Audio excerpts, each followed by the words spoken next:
एक बात अपने जीवन में सदा उतार करें। घर में अगर तुलसी का क्यारा है तो तुलसी महारानी हमें ये बता देती है कि हमारे घर में सुख आने वाला है कि दुख आने वाला है। जैसे शनि अपना प्रकोप दे रहा है या शनि उतर रहा है, ये किसी से पूछने की जरूरत नहीं पड़ती, अपने आप मालूम पड़ जाता है। कैसे? शनि कथा अगर आपने सुनी हो तो उसमें व्याख्यान आता है शनि कथा में, पांव की चप्पल बार बार टूट रही हो,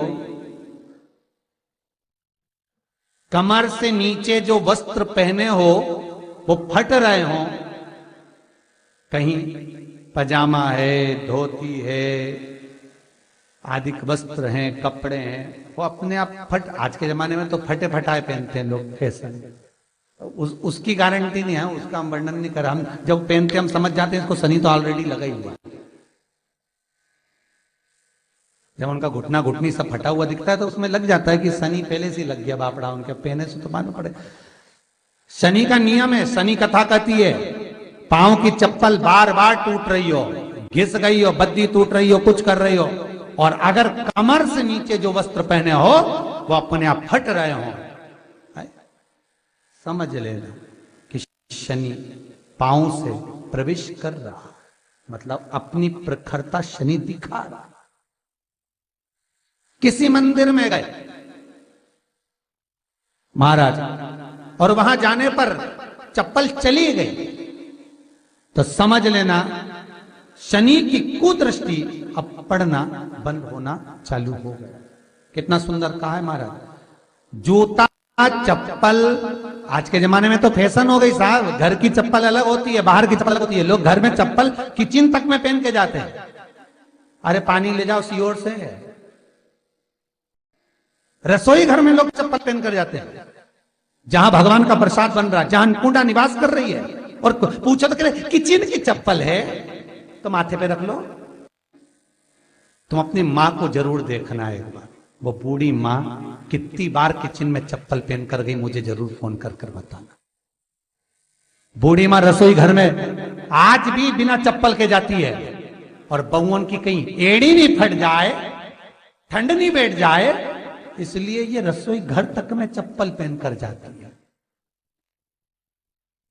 सूर्य नारायण की कथा पढ़ना, शनि महाराज की कथा पढ़ना, और गरुड़ पुराण की कथा पढ़ना, जिन जिन कथाओं का हम व्याख्यान कर रहे हैं उसको पढ़ना जरूर हो। क्या लिखा है?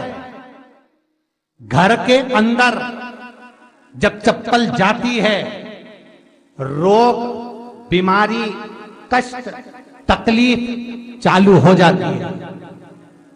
तुमने चप्पल क्यों पहनी? ठंड नहीं बैठ जाए, रोग नहीं बैठ जाए। घर के अंदर उतना बढ़ गया, एक कालीन बिछा दो, एक दरी बिछा दो, मोटा आसन बिछा दो, जिस पर तुम चल लो। जरूरी है कि कई कई लोगों को तो हमने ये भी देखा कि कालीन पर भी चप्पल पहन के चलते, और ब्राह्मणों को भोजन परोस रहा है, गुरुजन को भोजन परोस रहा है, ठाकुर जी की थाली बना रहा है, ठाकुर जी का थाल लगा रहा है, तो भी चप्पल है पांव में। तेरा क्या होगा रे कालिया, क्या होगा? विचार तो करो। देह पड़ी रे जाए यहीं पर, फिर कुंडल और नगीना, क्या हरि नाम नहीं तो जीना।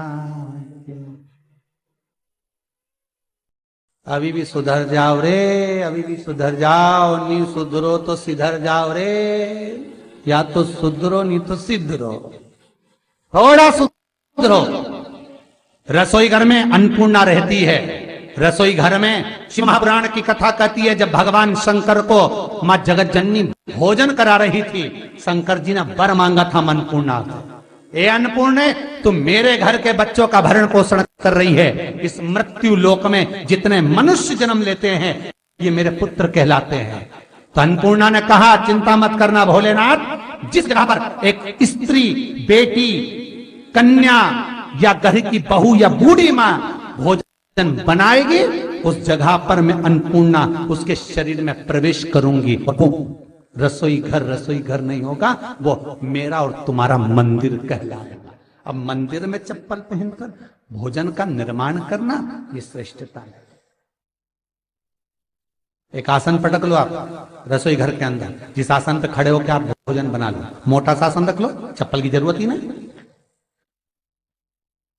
श्रीमद् भागवत कथा कर रही है, तुलसी का मात्र तो शनि अपनी दृष्टि बता देता है। शास्त्र कहता है जब घर के अंदर प्रवेश करने के, जब आप घर में प्रवेश करें तो एक कोने में चप्पल को उतार दें। बाहर जगह नहीं है तो घर के अंदर प्रवेश कर कर लेफ्ट में चप्पल को उतार दें, और 7 या 3 कदम के अंदर चप्पल उतर जाना चाहिए घर के अंदर भी। और उसके बाद अगर चप्पल अंदर प्रवेश कर रही है तो राहु केतु शनि के साथ प्रवेश करते हैं, जिसके घर में बीमारी कभी पीछा नहीं छोड़ती। शनि कथा, सूर्य की कथा का स्मरण करिए, आपको मालूम है, पहचान हो जाता है। महाराज तुलसी बता देती है कि आपके घर की दशा क्या है।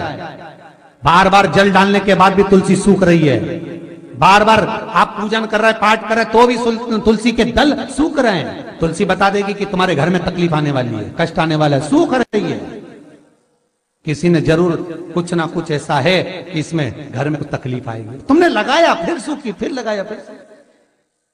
तुलसा महारानी बता देती है कि कष्ट है।